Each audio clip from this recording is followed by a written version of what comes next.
Hopefully my child won't come in. Hello, everybody. This is Frank and Stan Chat. This is number 2. I think we called it last week a podcast, but I'm trying to think it might be called a video cast or a film cast or something like that. But we had quite a good response to our first video, so we're running again. And as mentioned last time, we're going to be joined by an eminent guest. We have Dr. Mike Rotheram, who's with us this morning. So that's the guy in the bottom of the screen. And my good friend who I've known since 1995, Stan Johnson, is in the top left-hand corner. So it's great to have you all here. I don't know how nervous you're feeling, Stan, about this. As usual, very nervous. Yeah.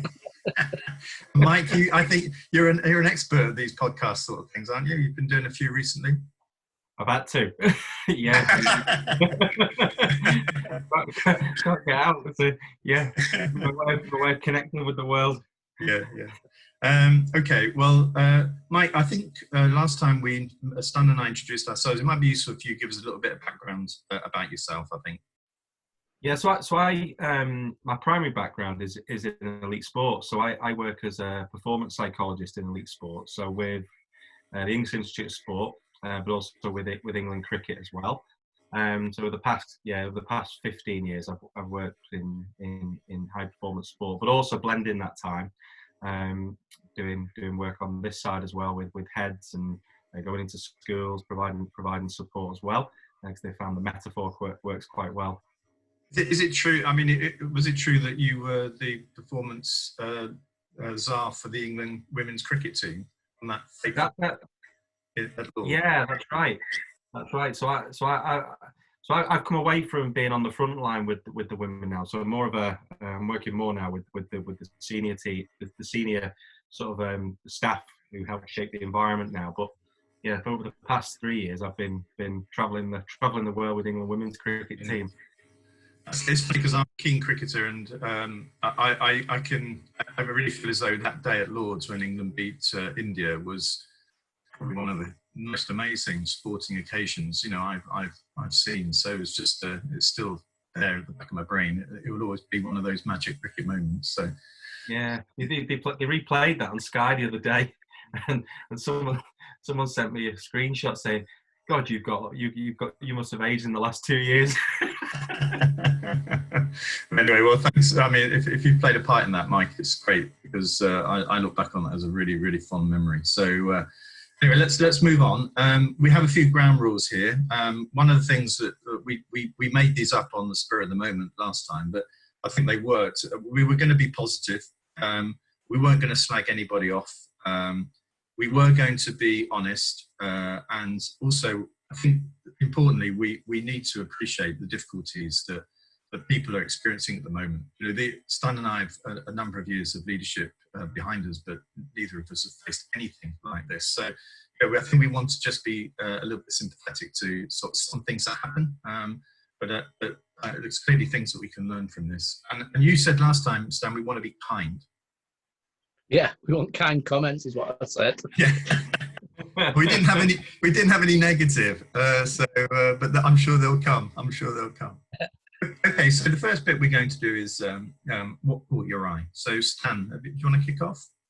Yeah, I'll talk about something Mike did, which I did know about before our last podcast, where he's done a video cast to head teachers and school leaders about the psychological management of going back, basically. And it was just so good. But the key thing for me, and Mike will be able to explain this better, was the comments people put during the podcast on the things that were going on in their heads. And it was quite revealing that the mixed messages, emotions, mental health were all really high up in that. I won't take Mike. Mike, do you want to pick up on that? Yeah, so one of the things we did was we asked everyone to kind of put the challenges that they were experiencing, thinking about things moving forward as we're going back, and it's fascinating. So I've run this twice now, and it was interesting looking at the similarities between the two, almost like the two word clouds, and I wrote down a couple of the things that were common across those. One was around the anxiety that people are experiencing. So anxiety in the sense of what they're experiencing themselves, but also recognizing the anxiety that everybody else is experiencing as there's thoughts of, oh, we might be coming back. There was the thing around, right, we're gonna have to make some tough decisions here as well, you know, and then the perception of those decisions that we're going to be making in terms of, is it right, is it safe, how am I going to be viewed when I make some of these decisions, and the level of, you know, what communication is going to be required, you know, how regular, how frequent, how detailed does that communication need to be? Does it need to be right, or actually do I just need to get something out there? So they were some of the things, and obviously we've got to think about this transition as well, as we move forward. Yeah, I think the anxiety levels will have really raised yesterday, when there was a strong suggestion that there would be an announcement on schools yesterday, and then it went, but we'll tell you on Sunday, which is like the boss saying, I need to see you now. Oh no, I'll see you on Monday, and leaving you sweating over the weekend. I just think that really would have pumped up the anxiety in some schools. For me, it's around the communication. That there's been a little bit of over-promising, isn't there? And also there's been, it appears to have been some sort of either some briefing, or there has been sort of people, you know, there's pressure from various groups to try and get back, you know, and obviously there's that's playing into this sort of pressure, this tension that people are feeling. So I mean, I think it's interesting, just so I can complete my bit, and then we'll get on to Mike's, because I think my thought of the week is around a guy called Tom Trower, who is a teacher at Gulf Academy Woodlands, and he wrote a little blog yesterday about his current week and what he's doing. And I think one of the things that struck me was that if there was one thing that I could do that was beyond education that might improve life chances for young people, it would be improve their housing. And Tom gave a very vivid picture of visiting, you know, with social distancing, all of the children in his class, and knocking on their doors and actually making contact with them.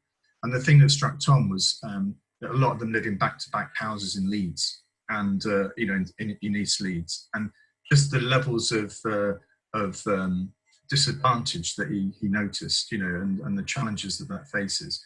It had quite a strong impression on him in terms of those sorts of challenges, because the families come to him, you know, for parents' evening and things like that. Very rare that he would go to them and actually, you know, in a sense, not meet them in a sense face to face, but actually see the circumstances in which they're living. So that plays neatly, doesn't it, into the psychology of returning, you know, and that lockdown, that those different experiences that Tom expressed so clearly.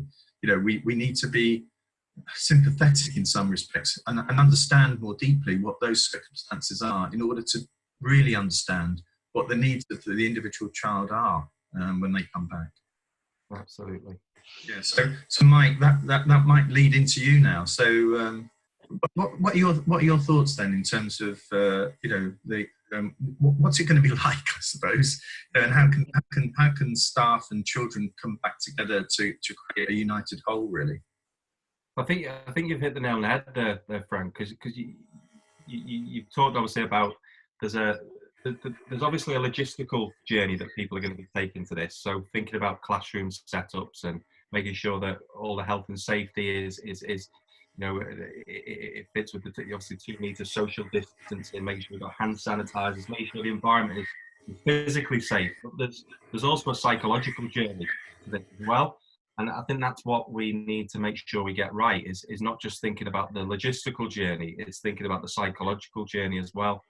And that is a classic example. What you've just raised there is the importance that every single person who will have their own story to tell around this.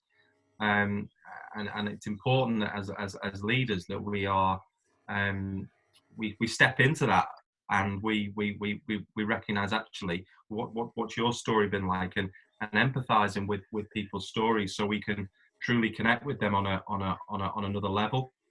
So I think it's dangerous.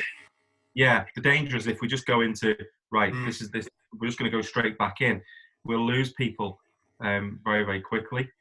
So we have to step into that, I think. I mean, is there a position here where you would want some engagement, either individually or as a small group or even as a larger group, and then unpick those individual stories? Or is it worth trying to unpick some of the individual stories before we actually come together? Yeah, it's a really good point. I guess time is going to be a factor with that, but I think time almost goes out the window, because I think to a certain extent, I think we've got to invest the time, because actually I think we'll get tenfold back from our staff if we do that. Really invest the time in our staff and really invest the time in how they've experienced things, and what do they need, what environment do they need when they come back, what concerns do they have, and how can we start to mitigate some of those concerns. Because some staff will naturally, quite rightly, go, I can't do this. That has to be okay. That has to be okay for us to be able to say that, because it's their own fear, their own anxiety, and potentially the impact that then has. They're carrying this round. Do I go and visit my elderly relatives, or someone who's in a vulnerable position? As I say, everyone's got their own unique circumstances to this. I think the thoughts I had, Mike, was that when people are off ill, we do a return to work interview as a matter of course, even if you're only off for a day. Now, you can't practically do the same level of feedback to every member of staff. It'll take too long. But I do think maybe setting up a system where we do a back to work interview, either with your colleagues or I think you talked about a buddy system. I would rather it be a buddy system, I think, than a line management system, because that feels a bit, I daren't say I'm not feeling right if I'm talking to my boss. But if I'm talking to a buddy, maybe I can talk through. And I just think if a return to work is so important, we need to do that for this process for as many people as we can, at least offer that. So some people will naturally just be okay, and they'll go, you know what, yeah, I'm in, and I'll. But there will be staff who are naturally feeling quite anxious about this, and it's that group that we have to make sure we cater for. I think the point that Tom Trower was making about housing, I think there was an underlying concern about returning, because there wasn't the same level of social distancing between houses, and actually there were multi-generational families, so there was a lot of coming and going in those houses, so people serving those sorts of communities, teachers and staff, will probably feel, actually, I could probably be more vulnerable here to actually catching COVID-19 than if I was, I don't know, somewhere near where we live, So I think that's an issue, I think, that we need to bear in mind as well, about those social factors that are playing into this. Absolutely. Yeah. I think we're all carrying that kind of responsibility, aren't we? I mean, Jill and I've got elderly parents that we go and care for. If we get involved with another group, whether even it be a small group, what are we doing in terms of potential? I mean, effectively, we're in the at-risk category, but parents who are in their 80s, it's almost, the worst case scenario is us all joining back in, and the people who still remain isolated get caught out because of everybody else. And that's a worry for me. And it will be a worry, I would imagine, for a number of staff who are managing elderly parents. One thing, Mike, it might be helpful. Is there any comparison here between a sporting situation, a scenario, where perhaps a very effective team has had to, for one reason or another, had to stand down and then had to try and become a team again, and how they manage to feel not disappointed that they're not functioning at that level again?